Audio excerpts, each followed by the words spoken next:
Hello, everyone, and welcome back to ESL Pronunciation and Conversation 65. We're going to continue into Chapter 13 for today's class and focused on final intonation.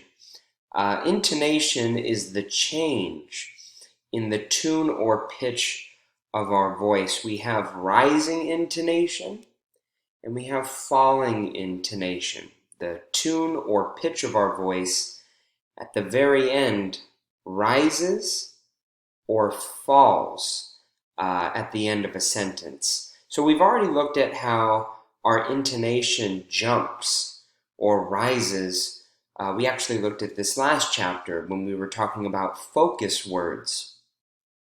When we pronounce the strong syllable in a focus word, and remember the focus word is the most important content word in a sentence, we have rising intonation, right? We emphasize the vowel sound in the focus word in a sentence. So just like that in English, at the very end of a sentence, you have either rising intonation or falling intonation. So for this chapter, we're going to look at how our voice rises or falls at the end of sentences, what type of sentences, whether they're questions or statements, or what type of questions solicit either rising or falling intonation. So we're going to look at how our voice rises or falls at the end of sentences. And then we're also going to look at patterns, right? Intonation patterns in both statements and questions. Look at a little bit of the grammar so that you can have an idea of when you should have rising intonation and when you should have falling intonation. Take a look at these examples here at the bottom. You can see that this sentence has rising intonation. Did you lock the door? Did you lock the door? You can see door, which is the focus word, the most important word in the sentence, has rising intonation, of course, and then also because it's at the very end of the sentence, or in this case, a question. Did you lock the door? Where are the keys? Where are the keys? Does not have rising intonation. Where are the keys? Keys has falling intonation. I don't know. I don't know. No is also the focus word, just like keys is the focus word.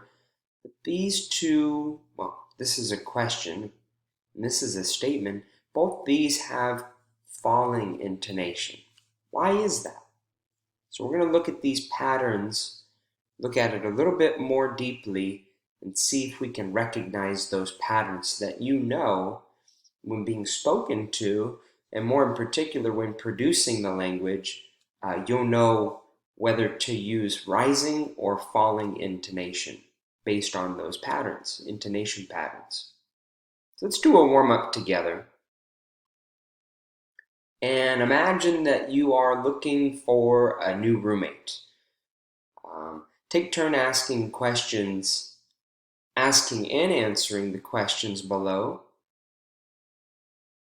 and see how we have two types of questions, yes or no questions, beginning with auxiliary modals like do or are. And then see on the right-hand side we have WH questions, right? Who, what, when, where, why. And see if you can figure out a pattern, if you can identify a pattern. Which of these questions has rising intonation? And which of these questions have falling intonation? Now, if need be, forgive me, that's exercise 2. Forgive me. So let's do these together. Exercise 1, starting with the yes-no questions. Again, questions about a roommate, and you would like to get more information about the roommate to see if they would be a good roommate. So these are some yes or no questions for that. Number 1, do you watch TV? Do you watch TV? Do you stay up late? Do you stay up late? Are you neat? Are you neat?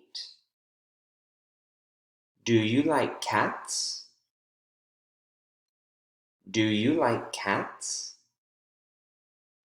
Did all of those have rising or falling intonation? Do you watch TV? Do you stay up late? Are you neat? Do you like cats? All 4 of those questions, the focus word at the very end has rising intonation. And again, intonation is the pitch or tune of our voice. It's almost as if we turn up the volume just a little bit there toward the end for that focus word. And in doing so, we get a rising intonation. Our voice, our volume increases. The vowel sound in those last words, the final word, is increased, right, in terms of the pitch. And take a look at the WH questions. Do they have rising intonation as well? Or do they have falling intonation? Let's look at number 5. When do you usually go to bed? When do you usually go to bed? What time do you get up? What time do you get up? Where do you live now? Where do you live now? Why are you moving? Why are you moving?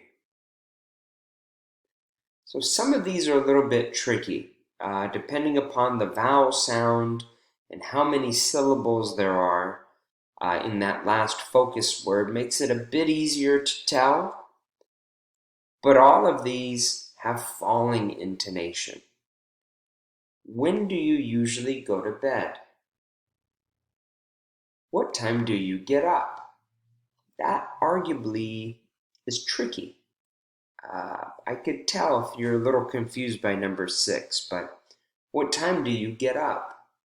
It's supposed to have falling intonation. Number 7 is quite clear. Where do you live now? Where do you live now? Now you can tell has falling intonation. The volume goes down in pitch. Why are you moving? Moving. Why are you moving? Why are you moving? So I think with 2-syllable focus words, it's a bit easier because you have the syllable stress usually on the first syllable, and then that final syllable gets that falling intonation. So I think with 2 or more syllable words at the end of the sentence that are focus words make it a lot easier to tell. That with WH questions, we have falling intonation. And with yes or no questions, we have rising intonation. Let's try another practice here that articulates that pattern. So listen to this conversation. You can listen to CD2 track 62 and then circle the downward arrow if you feel like it has falling intonation, or the upward arrow if you feel like it has rising intonation. These are just one-word phrases.